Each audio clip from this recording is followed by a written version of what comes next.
बहुत समय पहले की बात है। पहाड़ों और घने खेतों के बीच बसा था एक छोटा सा गांव, सोनापुर। दिन में ये गांव जितना सुंदर लगता था, रात होते ही उतना ही डरावना हो जाता था। गांव के बाहर एक पुराना जंगल था, इतना घना कि दिन में भी सूरज की रोशनी जमीन तक नहीं पहुंचती थी। उस जंगल का नाम था कालवन। लोग कहते थे जो भी उस जंगल में रात के समय गया वो कभी वापस नहीं लौटा। जंगल में अजीब आवाजें आती थीं, कभी किसी औरत के रोने की, कभी बच्चों की हंसी, तो कभी पेड़ों के ऊपर से किसी के दौड़ने की आवाज। गांव वाले शाम ढलते ही अपने दरवाजे बंद कर लेते थे, क्योंकि उस जंगल में रहती थी एक भयानक खूंखार चुड़ैल। उसकी आंखें जलते अंगारों जैसी लाल थीं, बाल इतने लंबे कि जमीन पर घिसटते थे। उसके हाथों की नाखून तलवार जैसी बड़े थे, और सबसे डरावनी बात, वो इंसानों को पकड़कर मार डालती थी। एक दिन गांव का लकड़हारा रामू अपने छोटे बेटे गोलू के साथ दूसरे गांव से वापस लौट रहा था। आसमान में काले बादल छा चुके थे, बिजली चमक रही थी, तेज बारिश शुरू हो चुकी थी। रामू घबराकर बोला, जल्दी चलो बेटा। पिताजी, मुझे डर लग रहा है। गोलू बेटा, जल्दी चलो, हमें अंधेरा होने से पहले जंगल पार करना होगा। गोलू लगभग 10 साल का था, छोटा था, लेकिन उसकी आंखों में डर नहीं, जिज्ञासा थी। पिताजी, ये वो बोला, पिताजी, क्या सच में उस जंगल में चुड़ैल रहती है? रामू डरते हुए बोला, हाँ बेटा, और अगर वो मिल गई तो कोई नहीं बच सकता। ये सुनकर गोलू थोड़ा चुप हो गया, लेकिन तभी पूरा जंगल अचानक शांत हो गया। न हवा, न बारिश की आवाज, बस सन्नाटा। इतना भयानक सन्नाटा कि दोनों के दिल जोर जोर से धड़कने लगे। किसी की चलने की आवाज, ठक ठक ठक। किसी के पैरों की आवाज पेड़ों के पीछे से आ रही थी। रामू कांपने लगा। गोलू, मेरे पीछे रहना। अचानक बिजली चमकी, और उसी रोशनी में उन्होंने देखा एक औरत उल्टी टंगी हुई थी पेड़ पर। उसके बाल नीचे लटक रहे थे। देखो, वो क्या है? पीछे हट जा बेटा, भाग। तुम लोग मेरे जंगल में क्यों आए हो? हे भगवान।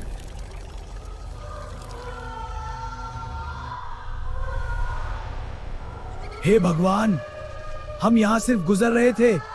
बहुत सालों बाद कोई इंसान मिला है। उसकी आवाज ऐसी थी जैसे कई लोग एक साथ बोल रहे हों। रामू हाथ जोड़कर बोला, दूर हो जा, हमें छोड़ दो, हम गरीब लोग हैं। लेकिन चुड़ैल की आंखों में दया नहीं थी। उसने रामू को पकड़ लिया और उसे घसीटते हुए जंगल के अंदर ले जाने लगी। गोलू जोर जोर से रोने लगा। पिताजी, रामू चिल्लाया, गोलू बेटा, भाग जा यहाँ से, अपनी जान बचा। लेकिन गोलू भागा नहीं। उसकी आंखों में आंसू थे, लेकिन डर नहीं। उसने अपने आंसू पोंछे और जोर से बोला, मैं नहीं भागूंगा। गोलू चुड़ैल के पीछे पीछे जंगल के अंदर भागने लगा। जंगल के अंदर सब कुछ बहुत डरावना था।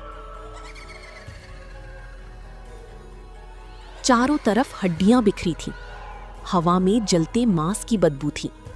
लेकिन गोलू फिर भी रुका नहीं। वो चिल्लाया, तू मेरे पिताजी को छोड़ दे।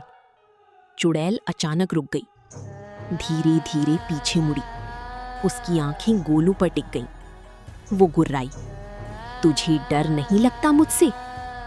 गोलू कांपते हुए भी बोला, डर लगता है, लेकिन मैं अपने पिताजी को छोड़कर नहीं जाऊंगा। ये सुनते ही चुड़ैल पहली बार शांत हो गई। उसकी आंखों में अजीब दर्द दिखाई दिया। चुड़ैल धीरे से बोली, सैकड़ों सालों में पहली बार कोई इंसान मेरे सामने खड़ा हुआ है। गोलू हैरान था। वो बोला, तू लोगों को मारती क्यों है? ये सुनकर चुड़ैल जोर जोर से रोने लगी। उसकी डरावनी चीख पूरे जंगल में गूंज उठी। पेड़ हिलने लगे।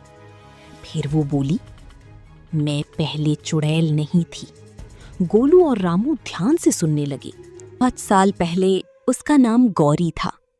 वो इसी गांव की एक साधारण लड़की थी, बहुत सुंदर, बहुत दयालु।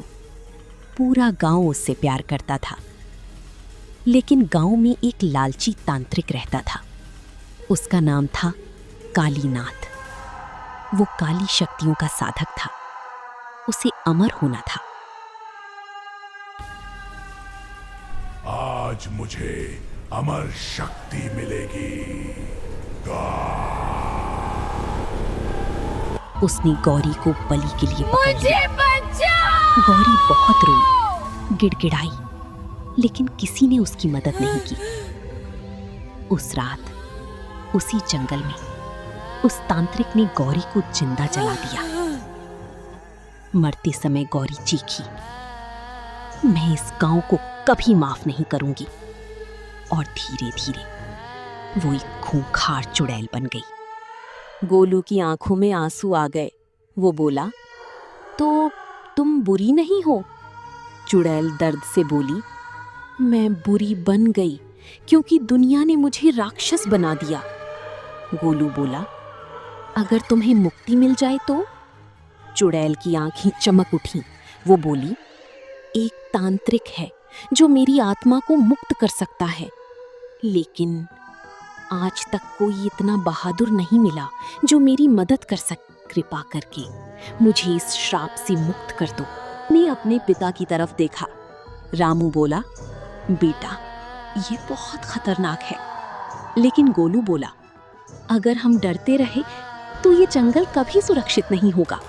अगली सुबह गोलू गांव पहुंचा। उसने सबको चुड़ैल की सच्चाई बताई, लेकिन गांव वाले डर गए।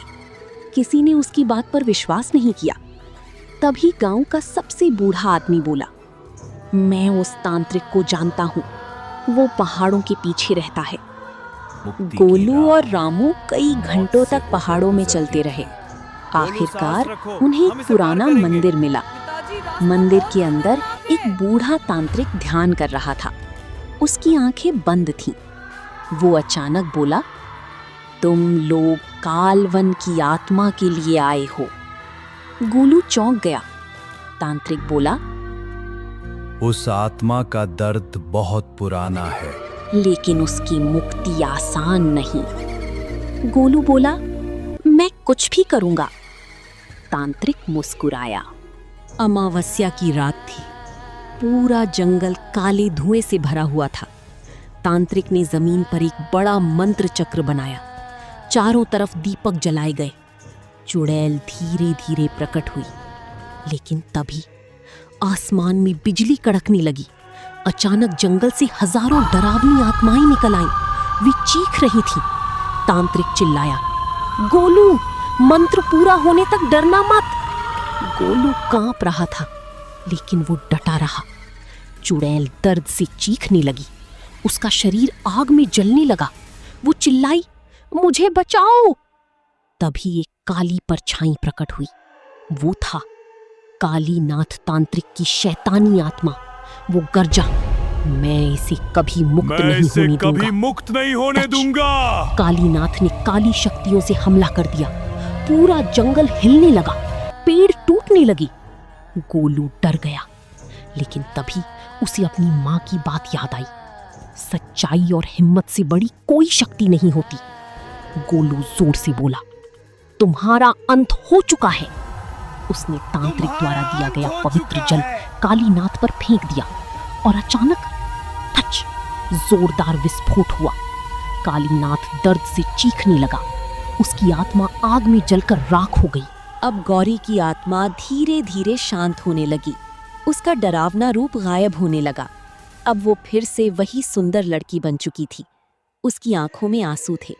वो मुस्कुराकर बोली, धन्यवाद गोलू, तुमने मुझे राक्षस से फिर इंसान बना दिया। धीरे धीरे उसका शरीर रोशनी में बदल गया और वो आसमान में विलीन हो गई। पूरा जंगल अचानक शांत हो गया। सूरज। अगली सुबह सूरज की किरणें पहली बार उस जंगल में पहुंची। पक्षी फिर से चहचहाने लगे। अब वहां डर नहीं था। गांव वाले खुशी से झूम उठे। उन्होंने गोलू को गले लगा लिया। उस छोटे से बच्चे ने पूरे गांव को भय से मुक्त कर दिया था। हिम्मत सबसे बड़ी ताकत होती है। हर डरावनी चीज के पीछे एक दर्द छुपा हो सकता है। जो दूसरों की मदद करता है वही सच्चा वीर कहलाता है।